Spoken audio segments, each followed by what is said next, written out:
Bonjour, dans cette vidéo je vais vous présenter comment fonctionne le code pour le drone. Donc déjà il faut bien comprendre qu'il va y avoir un code pour l'ordinateur et un code pour le drone qui sera dans la Raspberry Pi 0. En tout cas c'était le cas, après c'est à vous de voir si vous voulez changer. L'ordinateur il va avoir une manette qui va être branchée à l'ordinateur et une antenne qui sera branchée avec un port USB. Euh, on communique avec l'antenne qui est en 333 MHz et il va y avoir la même antenne aussi sur le drone et on communique avec les antennes en liaison série. Euh, pour la Raspberry Pi, en fait, on va avoir besoin de beaucoup de liaisons en série euh, parce que déjà on va avoir donc l'antenne qui va être branchée à la Raspberry Pi. Attention, on a l'impression qu'il y a deux ports, deux micro USB. En fait, il n'y en a qu'un seul parce qu'il y en a un qui est pour juste la puissance, le power. Donc, il y en a ça va être utilisé pour l'antenne. Il va aussi y avoir besoin de communiquer en série avec l'Arduino parce que c'est l'Arduino qui va avoir tous les ports PWM qui vont permettre de contrôler tous les systèmes. Devoir communiquer en série aussi avec le GPS et l'IMU. Donc ça fait 4 trucs pour communiquer en série. Il n'y a qu'un seul port initialement pour communiquer simplement avec un micro USB. Il va y avoir aussi des ports dans la carte Arduino ici qui va en fait faire TX, TY. Alors, enfin, TX et RX. T c'est pour la transmission, R c'est pour la réception. Donc dans ces broches-là que vous pourrez tromper. Euh, Normalement ce port-là il doit s'appeler AMA 0. On verra ça plus tard, hein. Donc déjà ça fait deux ports. Et il y a un troisième port que vous pouvez utiliser avec il faut rajouter en fait un, un, un système, en fait je sais pas trop c'est quoi, mais quoi qu'il en soit ça ouvre un nouveau port, ça simule un nouveau port, ça émule un nouveau port qui va s'appeler Soft 0, qui va être branché dans les ports 17 et 27. Donc là je vous les ai laissé dans un pseudo readme l'adresse pour rajouter le port. Et donc voilà, à ce moment-là on a donc trois ports. Ce qu'il faut bien comprendre, c'est que pour la carte Arduino, on va juste avoir besoin d'envoyer les commandes et on va juste avoir besoin de recevoir les données du UMU et du GPS. Donc ce qu'on a fait, c'est qu'on a utilisé, euh, le port TX, on l'a branché à la carte Arduino, et le port RX, on l'a branché à la carte IMU, à la Razor. Donc comme ça, on pouvait brancher tous nos éléments. Mais pour ça, il faut quand même que la fréquence soit la bonne. Donc la première chose qu'il fallait faire, enfin une partie importante pour faire fonctionner le drone, c'était de faire un code qui puisse permettre de communiquer en série. Pardon. Hop. Alors, donc là, j'ai montré normalement, j'espère que je n'ai pas oublié, pour l'ordinateur, les fichiers que ça. Donc, alors j'ai organisé, alors j'ai laissé tout comme ça. Donc il va y avoir InstaAvion, dans All, il y a tous les éléments normalement, et un peu trop d'ailleurs. Euh, dans Alors pour les fichiers pour l'ordi, donc ce qui va être le programme qui va être lancé depuis l'ordinateur, ça va être ici. Enfin, c'est les fichiers qui ont besoin. GoSH, il suffit juste de lancer la commande ./go 0 enfin go.sh et ça permet de compiler. Il y a tout, enfin je vais vous le montrer ici. Il y a toutes les instructions pour compiler. Euh, et donc il y a le liaison.hpp qui est aussi présent pour le drone. Alors liaison.hpp, c'est ici. Ça va donc permettre de communiquer en série. Alors ce qu'il faut savoir, c'est que j'ai donc utilisé pour ça du code que j'ai trouvé sur internet, seriallib.h. Donc ça, c'est les fichiers qui sont il y a le point .h et il ne faut pas oublier bien sûr d'inclure le .cpp. Et ça permet de communiquer en série.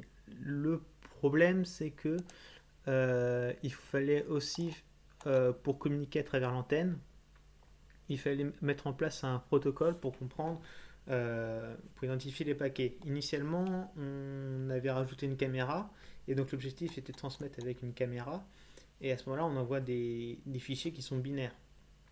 Donc il faut vraiment pouvoir différencier chaque, si on veut, trame.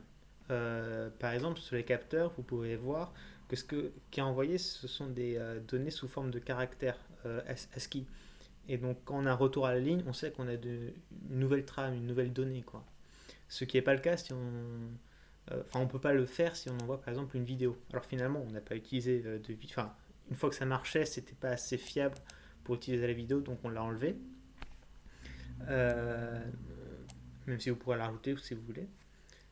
Euh, et donc, l'idée était de créer notre propre système pour que ça identifie les différentes trames. Alors, donc dans l'idée, on va avoir un objet. On va aussi avoir ce messager, qui est un autre objet. Vous verrez plus tard pourquoi. Et donc, c'est l'idée de mettre en place un protocole. Donc, on va envoyer un certain nombre de données ici, sous la forme d'un tableau de char d'une certaine taille. Ici, c'est un caractère type. Euh, Chaque trame va en fait commencer par un D et va se terminer par un F. D pour début et F pour fin. Et en fait, à chaque fois qu'il va y avoir dans la trame un caractère qui devait être D ou F, on va le remplacer par contre/slash 1.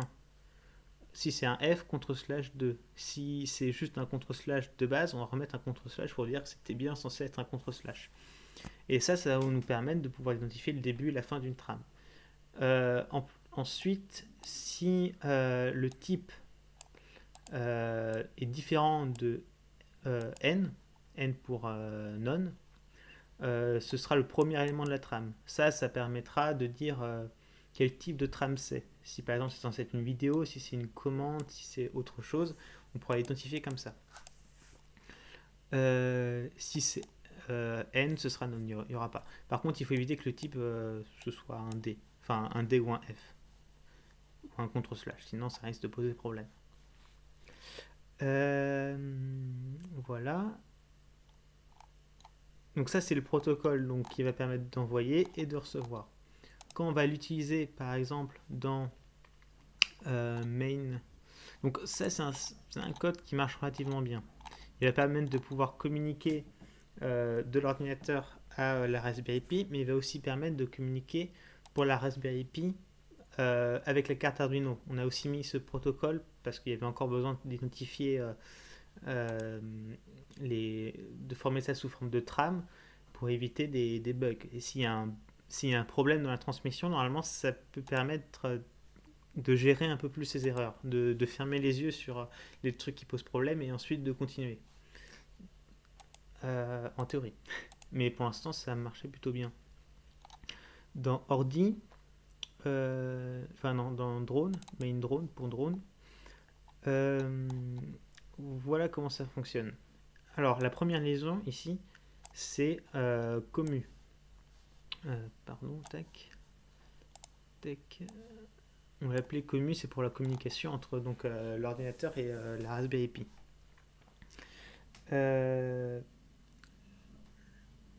Donc USB 0, tac. Donc ça c'est censé être le nom du port qui est sous forme de micro USB sur la Raspberry Pi. Quand ça va le lancer, ça veut dire que de base cette transmission par l'antenne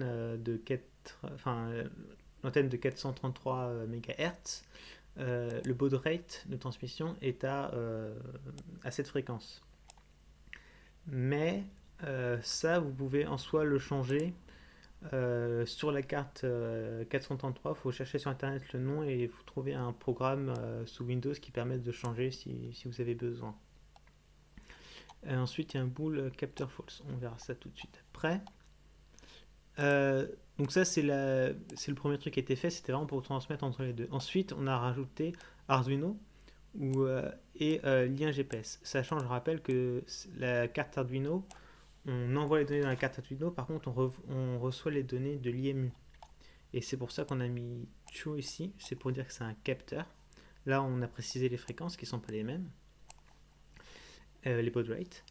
Et le capteur false, c'est juste pour que à la réception, pardon, non, c'est juste pour faire en sorte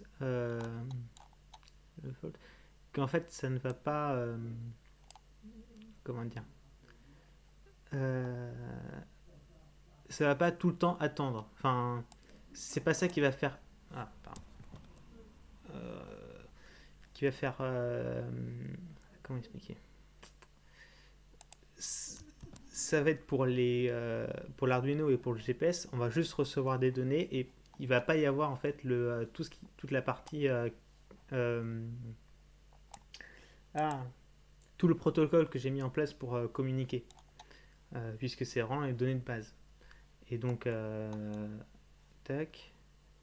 Et donc voilà, en fait, quand ce sera appelé, ces capteurs-là seront appelés depuis d'autres fonctions qui vont être dans capteur.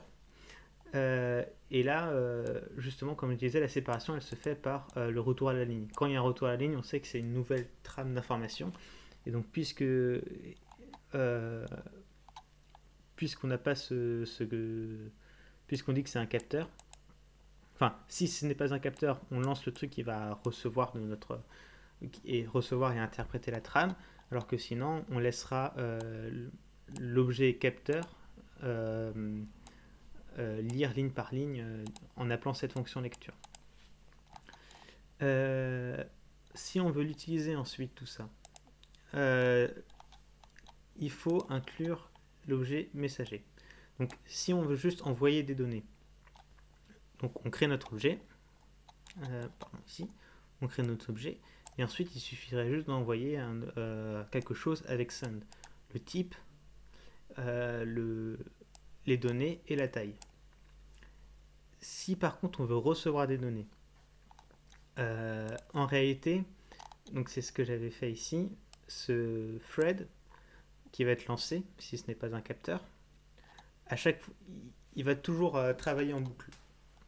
Et à chaque fois qu'il va recevoir une donnée, comment dire, il va appeler une fonction qu'on lui aura transmise pour dire qu'on l'a reçue. Enfin, il va aller chercher la fonction à qui transmettre ce qu'il a reçu.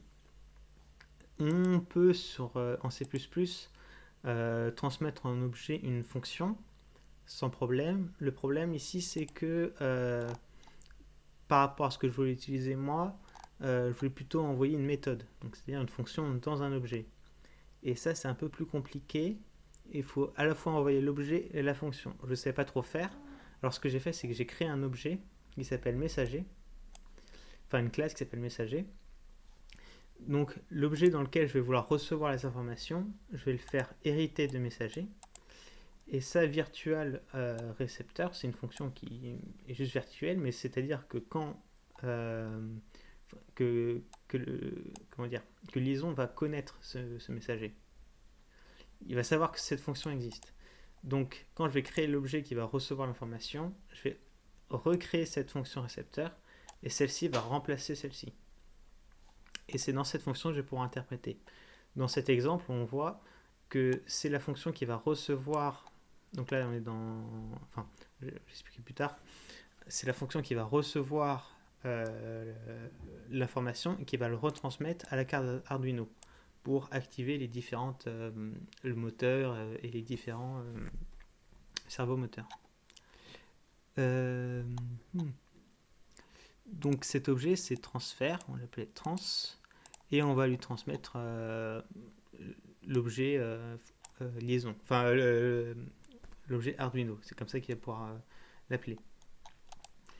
Et en réalité, quand on va vouloir recevoir les informations qui viennent en fait de commu, on va devoir ici dire commu, on va lui ajouter un messager et on va lui transmettre l'objet trans, donc réellement cet objet là avec comme cataire C. C'est-à-dire que quand cet objet va recevoir un message, il va le lire, et il va dire ici, il va rechercher tous les récepteurs qu'il a, et si par exemple on a dit C et qu'on reçoit un message qui commence, donc le premier caractère est A, c'était vous vous souvenez, c'était ici là le type A, il sait qu'il va juste envoyer ça à autonome, pour autonome. S'il reçoit un objet de type C, ce sera à trans, pour C pour commande.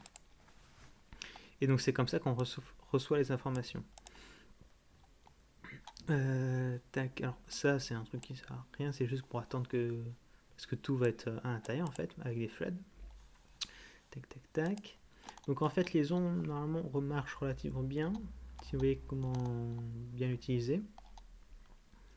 Et ensuite, donc on va pouvoir continuer donc sur ordi, SFML.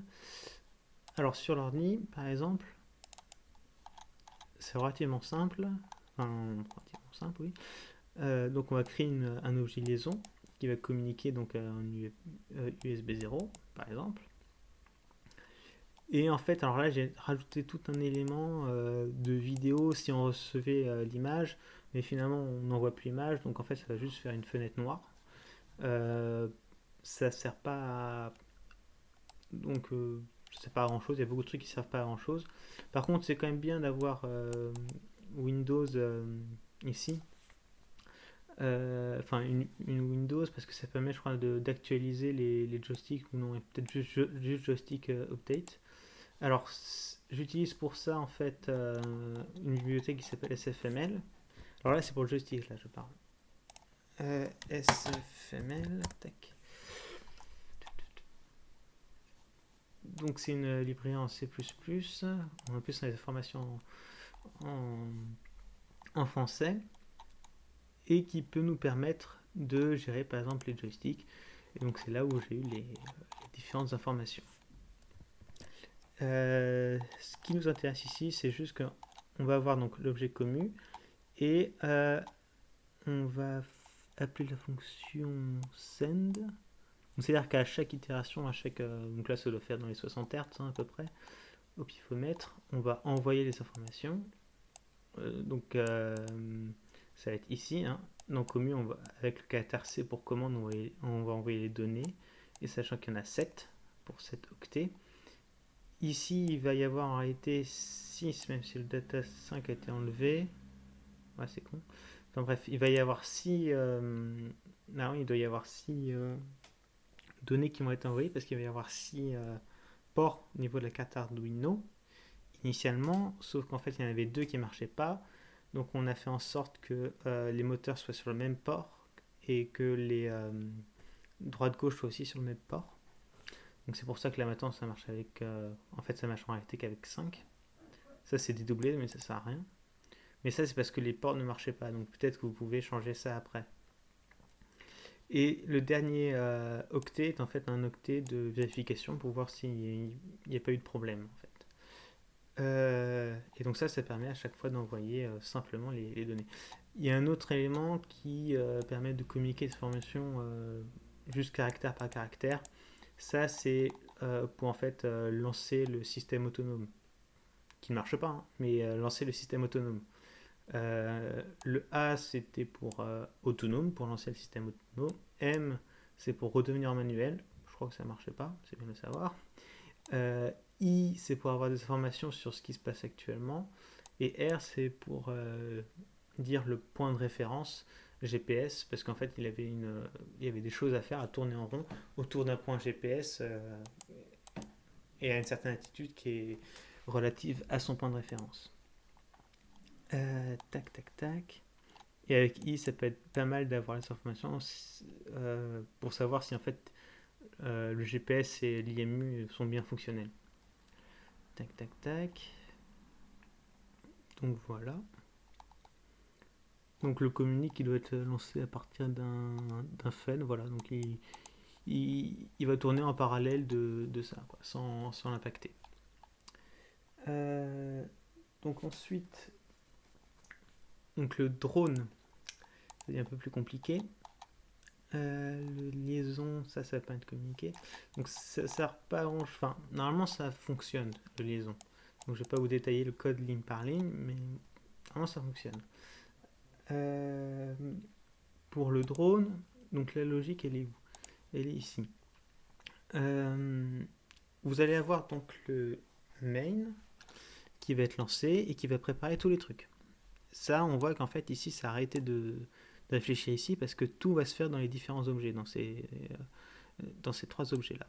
Trans, ça va permettre de retransmettre les informations des commandes directement à la carte Arduino. Mais sauf si il est en mode automatique. Donc le récepteur, à chaque fois qu'il va recevoir quelque chose, il va l'envoyer, sauf s'il est en mode automatique.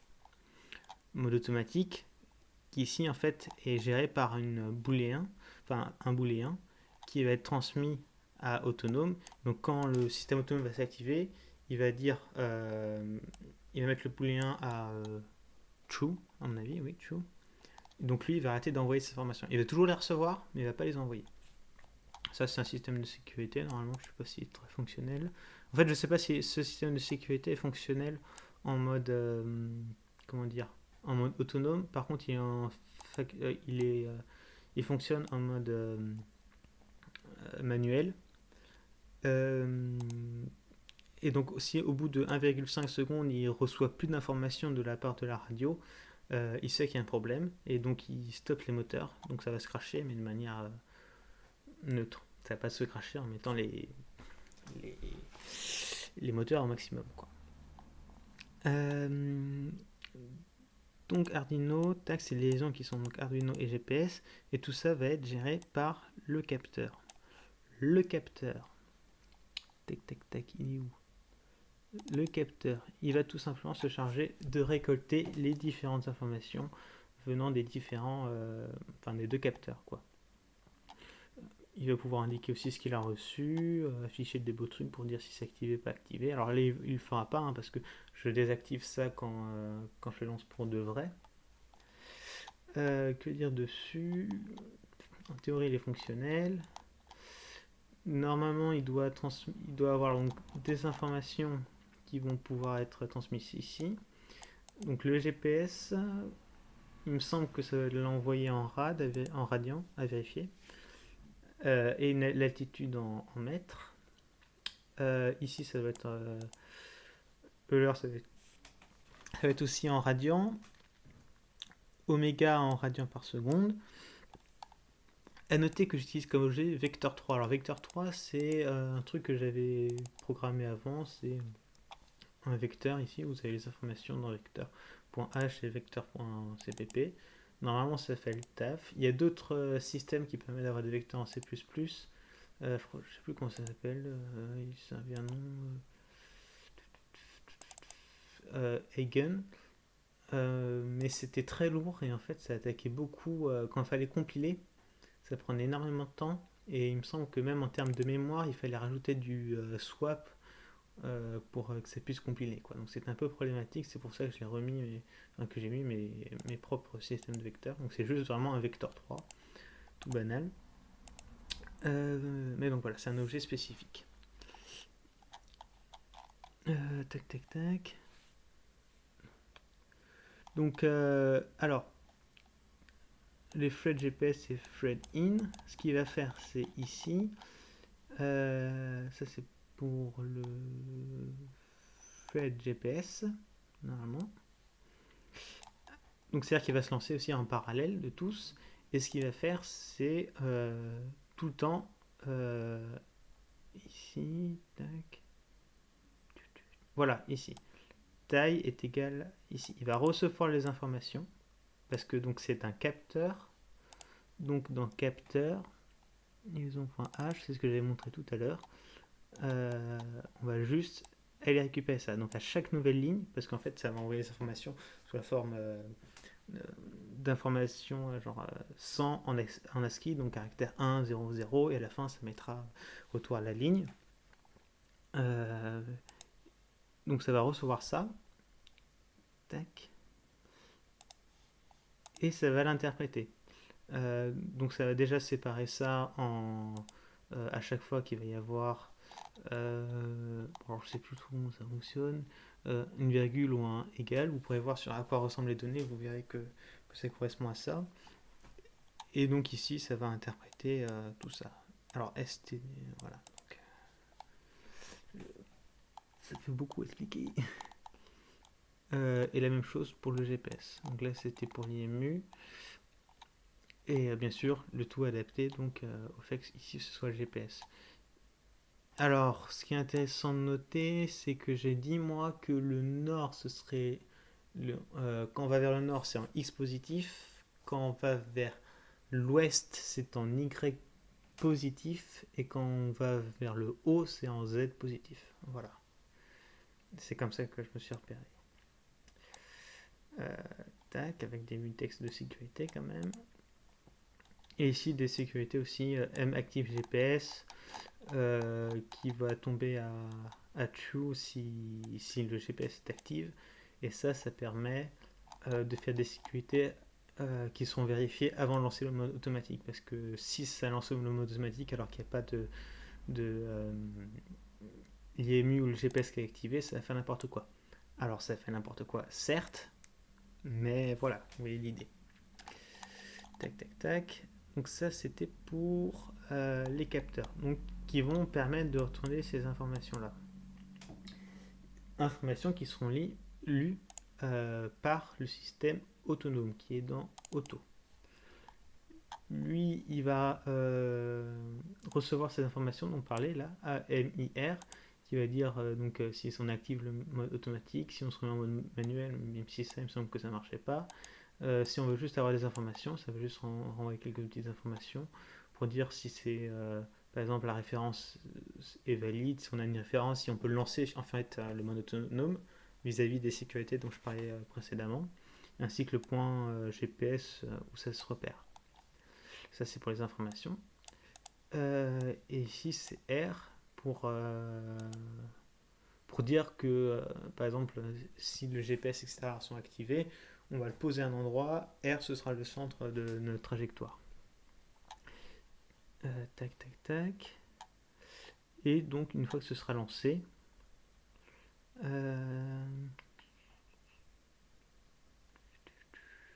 oui, une fois que ça sera lancé, ça va lire un fichier qui s'appelle target.txt. Alors à noter qu'il y a peut-être deux endroits où il y a besoin de fichiers texte, hein, même si je crois qu'il ne sert plus à grand chose en réalité. Mais en tout cas, ce target.txt, ça va indiquer l'objectif du programme. Alors on va voir target.txt. Donc là en fait ça va juste dire le nom de target. Ça va dire que j'ai envie pour le sens 0y0, donc c'est remis en cartésien à partir de données GPS.